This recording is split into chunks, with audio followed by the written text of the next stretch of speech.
Hey guys, it's Luna Nipple. Welcome back. Today we're gonna go over why women hated the color pink. Anyway, why did we all go through that one phase where we all hated pink? What did the color even do to us? I have talked to all of my women friends, and all of them have this one common thing. At one point or another, they hated the color pink. But what if I told you hating the color pink wasn't about taste? It was about fighting against a society that punished softness. According to Alexander Schwartzer, She Journal of Orthomolecular Psychology, 1979, exposure to Baker Miller pink lowers aggression and blood pressure. Police cells painted pink saw a 30% drop in violence. According to the University of British Columbia study 2011, pink and red tone enhance attention to detail and creativity compared to gray and white. According to Pantone Color Institute 2023, people unconsciously associate pink with calmness and nurturing, triggering oxytocin, a bonding hormone. Every time that you wear pink or look at pink, you are helping with your own self-care, and you are helping increase your creativity and attention to detail, which is really important, especially in this world of AI. It's important to think of new ways to have technology, things such as flying cars, and to dream big when there are so many possibilities for different inventions now. And with crises such as climate change, it's important to have climate creative people who can think of how to get the world into a better place and out of climate change. Having prisons being potentially less violent is amazing because it makes it safer for the police people to be able to come home to their families. But also, less violence means that people are probably going to be more open to changing and more calm and more peaceful, which will help them be more easily reintegrated into society. This could be just a placebo effect, but I definitely feel this.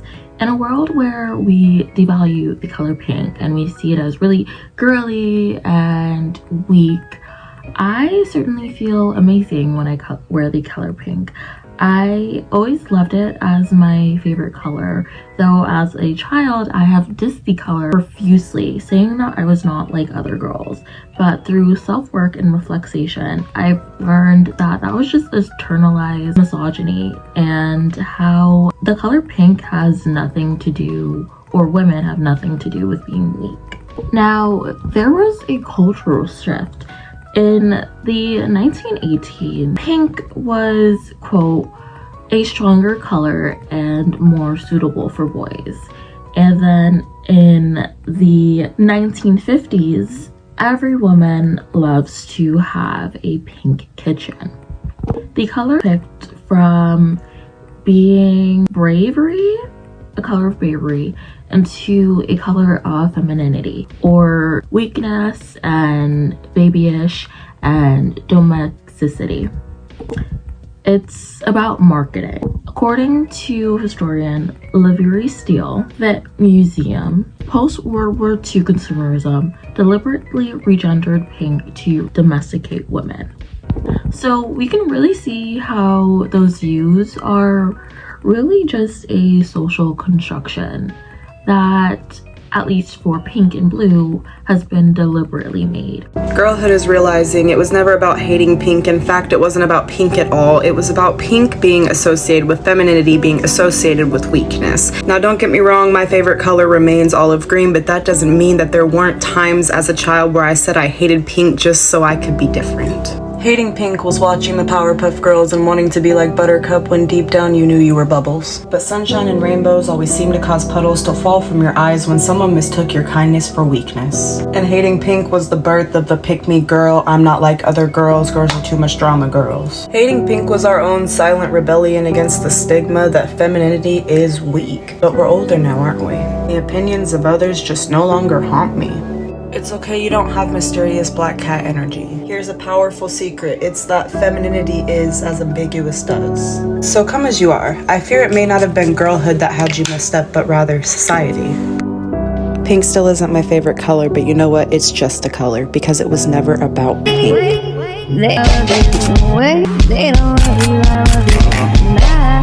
I love the way that she explained it. She explained it really nicely. As a girl, in the media, we've seen pink being associated with weakness and not being super intelligent. And that definitely has an effect. And your distaste for pink and not liking pink made you different and opposite of that.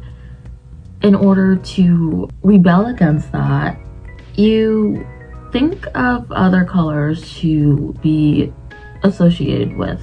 Colors such as blue, which are more so associated with things like strength and bravery. People can also associate kindness with pink, and pink being weakness and weakness being kindness, which is opposite of the truth. Is the thing that keeps the society running smoothly. You giving to a homeless person or helping people not be hungry leads to a less crime-ridden environment. Kindness endures, and you being kind to people, for example, homeless people or people who are not in as good as a situation to you, decreases crime and the prices that will be spent on these people. So, for example, it's way cheaper and safer for people to help the homeless people now than it is for you to not help them at all, like all of these programs that help them, because it'll just lead to especially more economic gaps, but it'll lead to more crime because people are gonna find a way to survive, and sometimes sadly that means using crime as a way to survive, which would increase the size of prisons.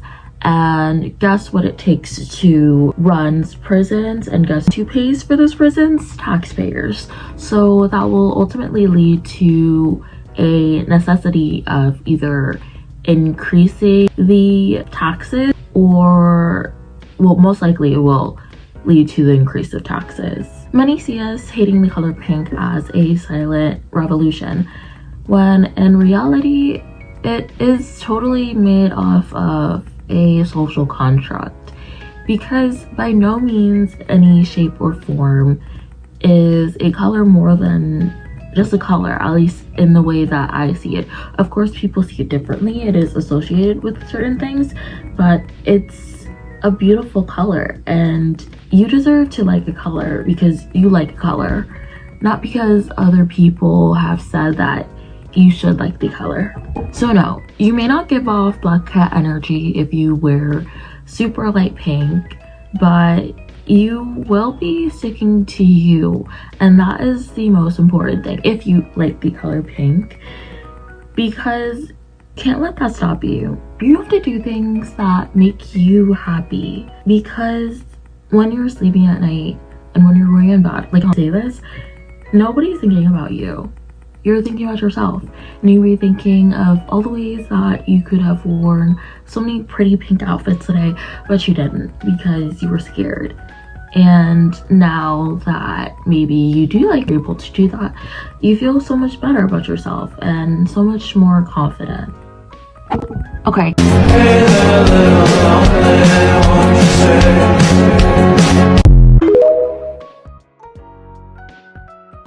can totally get what the user Velitz is saying from a first-hand account. I definitely in elementary school used to say I hated the color pink, and then when I would go home, I literally would look up these, I guess you can say, like, of different bedrooms and cute bedrooms, and you know what they all had in common? They all had the color pink in them, and a lot of it. And I was always thinking one day when I got my own room, I would most likely color everything pink, which ultimately I did not, because who cares? Like, just a color, and it doesn't matter whether it's pink, whether it's white, or whether it's black. Society makes the deeper meaning of it. You can decide whether you make a deeper meaning of it or whether you just like it because it's a color. And I decided white because I just thought it was cute. And I don't think I remember there being any pink. I think there was certain pink things, but I thought if I'm just gonna have a room, I'd rather like the colors as similar as possible. For example, I had a lamp that was silver, and then I had a mirror that was silver. So I was thinking, okay, would go with silver. And I thought, well, white goes with silver, black goes with silver, so I would just use those two colors. But if I did find things that were more just like white and etc., white and black go together, but I couldn't find everything that was in white and black, so I just thought like the most practical and what would be the most aesthetically pleasing. And I look back on it, I didn't have to go through all of those jumps and hurdles for no reason, but ultimately I do understand why I did so. Why does the color pink make people so mad? I actually cannot believe what just happened to me. Okay, I need to show you guys the fit so you can see how fucking insane this story actually is. Okay, so this is what I was wearing, this little like oversized pink sweater moment with white tights, Uggs, and then these pink leg warmers. And I also had this pink purse just to give a little added dose of cunt. So I was meeting my friend for dinner and she got there before me, so I had to walk in by myself. And so as I'm walking up to the front door of the restaurant, I see a group of people waiting in the entrance, like it looked like they were waiting for a table. And you know how like when you walk by a group of people and you're by yourself, like it just feels weird. Like I hate it. I fucking hate doing that. And so as I'm walking up, I'm like, fuck, this is gonna be awkward. Like I just don't wanna do this. So I was already feeling nervous about walking in front of this group of people. So as soon as I walk in, the first thing I see is two girls look at me and then look at each other and start laughing. And then the one girl goes like this to like whisper something to her friend as she's watching me. And then two more girls in the group see what's going on and they start giggling. And then there's this other guy that starts laughing too. As soon as I heard them giggling, I was like, you know what? I thought I might have been eating. Like I was a little suspicious. I was like, you know, this might be a sleigh, this might be a serve. But as soon as I saw you bitches get mad as fuck, I was like, thank you for the confirmation. Like you just confirmed that I absolutely ate you the fuck up. Otherwise, why the fuck would my presence bother you that much? Like even if someone walked by me in an outfit that I just absolutely hated, like could not stand, which that would never happen because a piece of fabric would not cause me to have such an emotional reaction. But even for argument's sake, say that did happen, I would simply like see that and then move on with my day. I would never like stop what I'm doing to like talk shit with everyone around me and be like, oh my god, I can't believe she's wearing that, blah, blah, blah. Like, why do you care? Absolutely giving fan. Like, you're weird as fuck, you're a fan, get a fucking grip. So as soon as I'm about to pass the host stand and like get to the table with my friend, I hear one of the girls go, the pink is making my eyes burn. Why would a color cause you so much distress? And if pink is hurting your eyes, bitch, you need to go to the doctor. Get out of this restaurant. Go to the fucking ER down the street because there's a problem here. Like, are you okay? Genuinely, why does my presence of pink bother you so much to where you have to like stop and talk about it? Let's unpack that. This is my comfy outfit. Like, if an oversized pink sweater and white tights is the absolute craziest fashion choice you've ever seen in your life, then babes, we need to get you outside. Honestly, I feel bad for those girls because I cannot imagine walking around with so much internalized misogyny and self-hatred to where the color pink would set me off into a fucking like frenzy. Like, I cannot imagine like that. I'm sure that's a burden to bear. Like, I am sure that's tough. And I would never want to trade positions missions with you. So yeah, you can continue living your sad gray life. I'll be in pink over here. Thanks for checking in though. Tableau's story is so sad. Now, I'm not gonna hear and tear down these women or those people for acting like that. Of course, it is most definitely wrong and nobody should do that, but I also see the other side of it of feeling literally bad for them because they obviously have so much internalization and so many unworked on things that they felt like they needed to project that onto her. I also love the way that she literally said that they need to go to the ER that color so much and think that their eyes were burning, like pure comedy. These girls could also be seen as pick-me's. So what I see as pick-me's is when you're young and you're more vulnerable and you're more moldable, society will appreciate that. But when you're older, they'll more treat you and then they'll spit you out. Let me explain. Middle school, high school, early adulthood to like being a pick-me can work for a while. You get attention from being not like every other girl.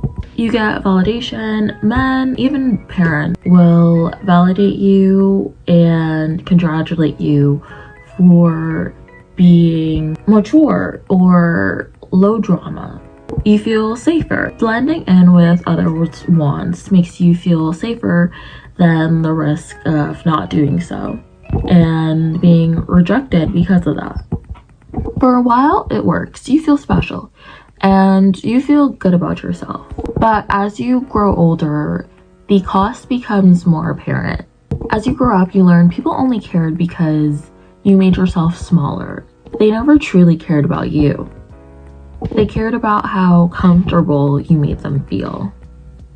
You start having your own opinions, your own boundaries, and your own goals. You expect mutual respect, not one-sided validation. You realize real love isn't done through self-erasure.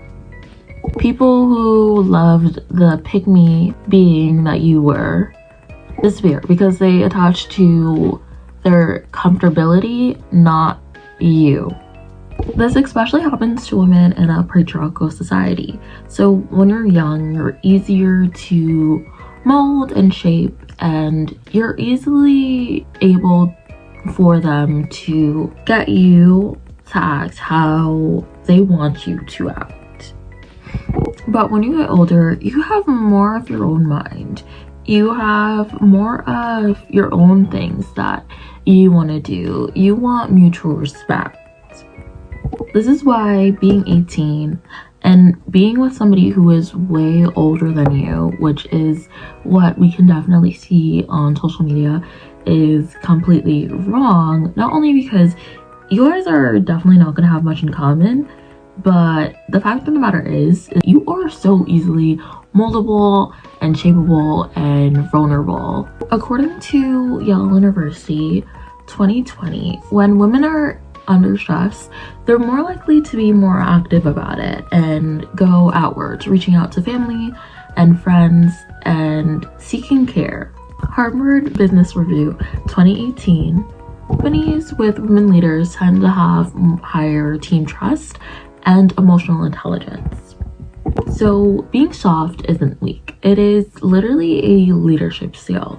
When you have a place where people are more emotionally intelligent and people are looking for more care and connection, that'll only help the company thrive. Because if you can trust somebody saying that they're going to do something and you do that thing as well, it just leads to less worry, less stress, and a better environment where you can focus on other things. Instead of worrying about whether they're going to do what they said, you get to focus on how can you make this company better, how can we make more profits, and how can we innovate more. So this Reddit story says, my coworkers laughed because my office is pink, but when they need help calming clients, they send them to my room. It's so sad when you see these people internalizing so much that it affects them, because not only are you affecting yourself for what every pink stands for, such as emotionally intelligence, and you need to have an emotional intelligence if you're, especially in things like sale, in order to get clients. So you are decreasing your clientele and decreasing the amount of money if you go off of, let's say, what is it, like their whatever, like Predator said, I stopped wearing pink because my dad said it made me look childish. I wore it again at 30 and I cried in the mirror. That is so sad. To a certain extent, I can get this. I don't remember whether I cried, but it doesn't matter whether you cry or not. Crying is such an amazing thing. It is a good tool to just like with you, like when I cry, I feel like a big weight is like my shoulder. And when I got my first tracksuit, I would say is my first thing that I got that was pink. I can't tell you how extremely happy I was and how I just thought it was a beautiful color, despite what things may be associated with it by other people and their opinions. I was just happy because it was a cute color and I like that color and I like wear it. I don't know, I might change, but I wear it on things like my birthdays or like just because I think it's a cute color. And then here's another Redditor. When I started wielding, I painted my helmet pink. Men laughed until they saw I was the best welder. Okay, like welder. But this is so true because when you aren't really yourself and you feel comfortable with yourself and you don't care what other people's opinions are, you will do better than people for the most part who aren't, because you don't care what other people think. You are focused on yourself and you're focused on how you can get better at things, and you are focused on your skills instead of focused on what other people want you to do and what other people think of you, which takes so much mental energy, and you only have so much mental energy. So you need to put that mental energy into yourself so you can become the best version of yourself. This is a nice quote by Bell Hooks. Feminism is for everyone. Reclaiming feminine aesthetics challenges misogyny and gender biases, letting men, trans people, and non-binary people enjoy the color as well. So pink isn't weakness. It's healing from centuries of being told to be weak or shrink. It's choosing joy, it's choosing yourself, choosing to love the parts of you that they mocked. So the real reason why we hated the pink was because of what it was allegedly associated with. Being a girl, and then being a girl associated with being weak. And femininity being associated with being a girl. When in reality, these feminine traits such as softness, empathy, nurture, and beauty are literally the backbones of society. These help decrease crime rates, and they also help money coming out of your taxpayer dollars by decreasing the people who go to prison and trips to the ER, for example. But all in all, it's really just a social construct that people have made. And color had no name till we gave it a name. So give a color your own name. And like color, not necessarily because what it's associated with, but because you like that color yourself. British Vogue made an article asserting that being a partner is no longer considered an achievement. Proclaiming yourself single is now seen as a flex. Now, having a boyfriend used to be a sign of success, but now being single is a flex, and that is amazing because you deserve to know yourself and get to know yourself and think of yourself, because a lot of times when you're in a relationship, your mind can get kind of like wishy-washy, and like your brains can come together. And is it like what you really want for yourself, or is it just what they want, or is it what you guys both want, or it can kind of get like really mixed up in there. So it is important to like know yourself more and love yourself more, be more confident in yourself more before you get in a relationship. And with things like the gender pay gap, some people say 2050 and some people say 2088. Either way, it's in the 20s, and even though that is very, very far away, it's better than nothing. You have to think about how in the 1800s women had like no rights whatsoever. So yeah, I hope it goes faster though. What color did you stop wearing because of shame? Anyway, I love you guys, and I hope you have an amazing rest of your day. See you later.